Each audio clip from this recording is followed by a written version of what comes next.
Hi there, and welcome to this CTC Market Report overview. Now, the intention of this quick overview is to help you better understand the various components that make up this report. We want to take complex data and put it into an easy-to-read format. Now, we answer the question, how's the market today? So we focus on the 100% active market. Therefore, our data will exclude pending and contingent. So looking at this report, we're looking at Los Angeles, California.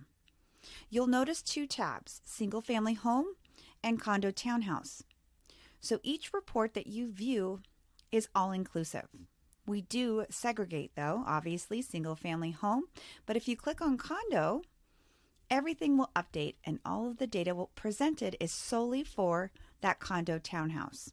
Okay, so if we click on that single family home, here we are back again. Now, taking complex data and putting it into an easy to understand format. What that means is everybody absorbs this information differently. So it's important that we present it in different ways. So you've got those who really are into the numbers, and that's fantastic.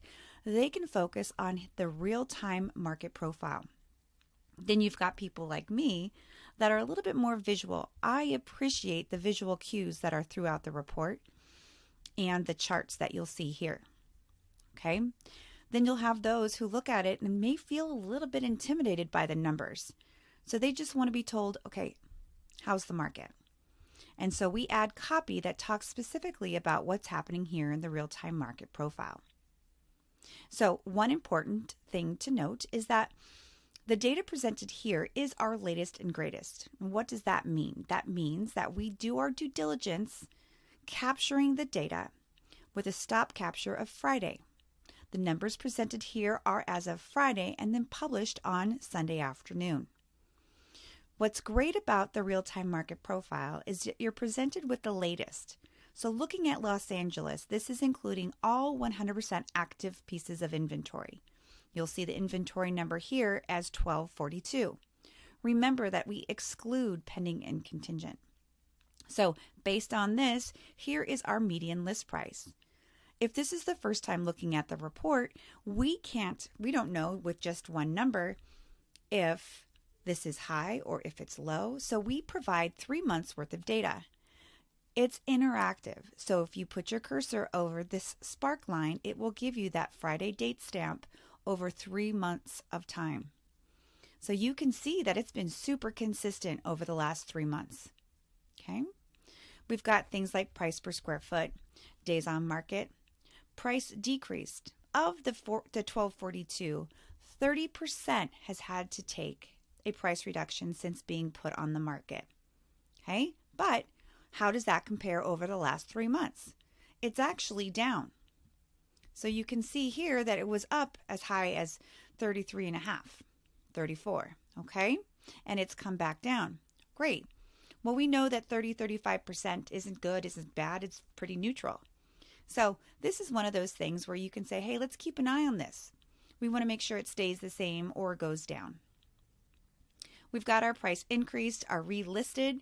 So of this 1242, 19% has been relisted since being put on the market. So when is something relisted?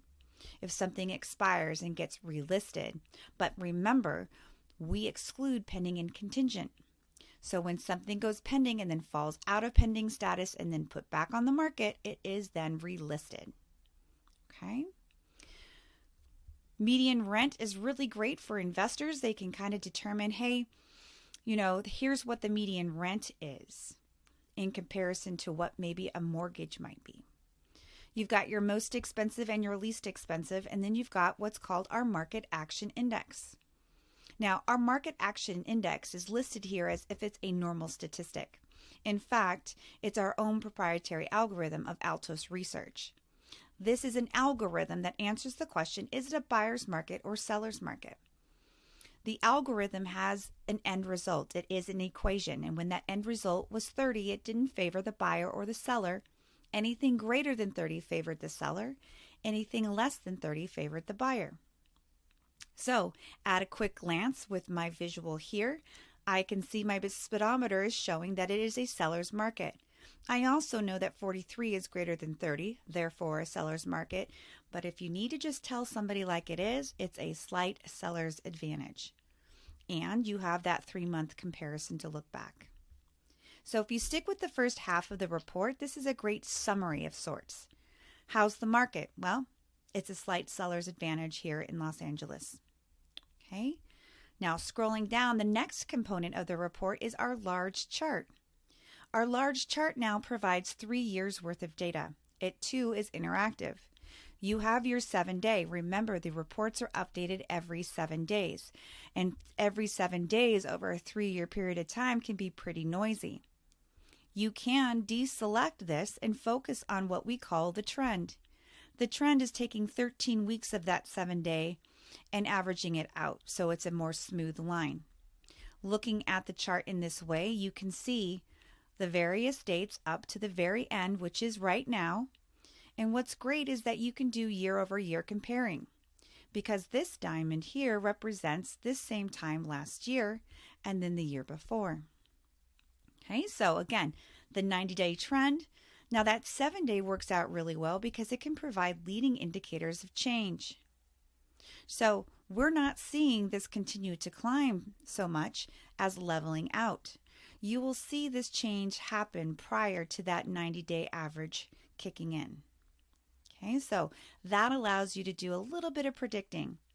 So when you're looking at the report, keep an eye on that trend. That's the smooth line, but also keep an eye on that 7-day to see if you see any leading indicators of change. Now, another great thing is you come up here to where it says median list price, select that down arrow, and now you can create a chart over 3 years for the various statistics we have listed here. So if we wanted to kind of track inventory over the last 3 years, look at that. It's the lowest, right? We all know that. So now we're looking at inventory. Well, great. You can come again and change that statistic. Now, looking at the large chart here, 3 years may be a long time. So you can actually zoom in if you'd like. So if you come to the very end of your timeline, hold down your mouse and then drag this back, you can decide, maybe I want to go and focus on just 1 year. And now you can see what has occurred over the last year. Okay, so with any of your charts, you can zoom in, reset. Okay. Now, another great thing that you can do with this report is dive in a little bit deeper. When you're looking at any of the reports, you'll have your most expensive and your least expensive. Sometimes that gap, like you can see, is really, really big.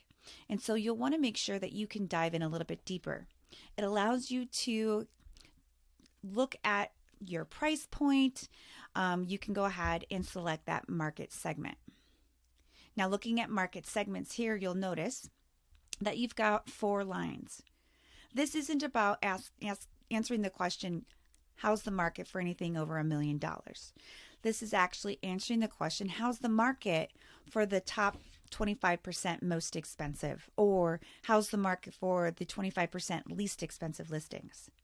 What we do is we take the existing inventory, we list it from most expensive to least expensive, and then divide it into 4 equal segments of inventory.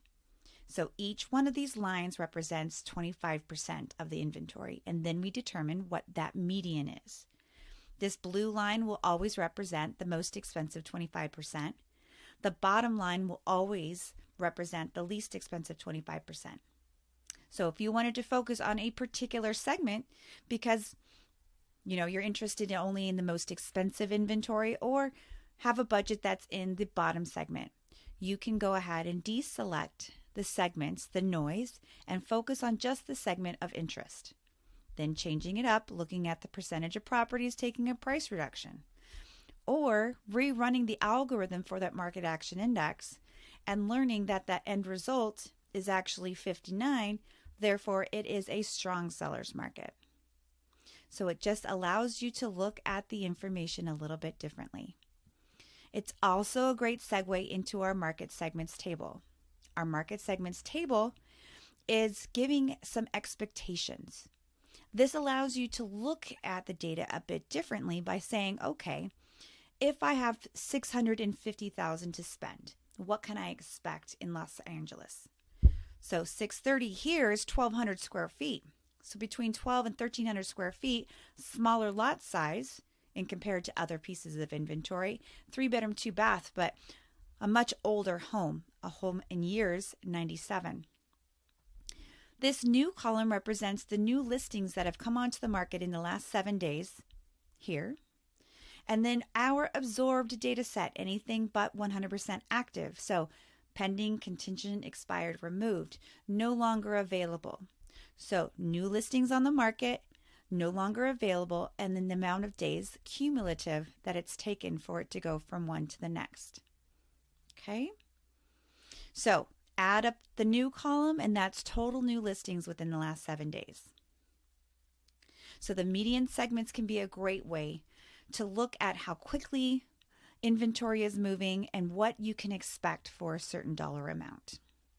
Okay, so again, looking at the report, you can use the search function here to look anywhere that we capture data. So if you want to look at a zip code specific, great. If you want to look at a different city, you can do that too. Each report is presented in the same manner. Remember, there's a real-time market profile. There is our market action index, our larger chart, and our market segments table down below. At any point, if you'd like to print the report, you can come up to share. You can use single page PDF, and you can also use the full report PDF. These two options will allow you to have a very nice printed version of this report. If you're interested in social media, you've got Facebook, LinkedIn, and Twitter. It's just one click away. And then you can also email report. I hope you found this helpful. If you have any questions, be sure to reach out.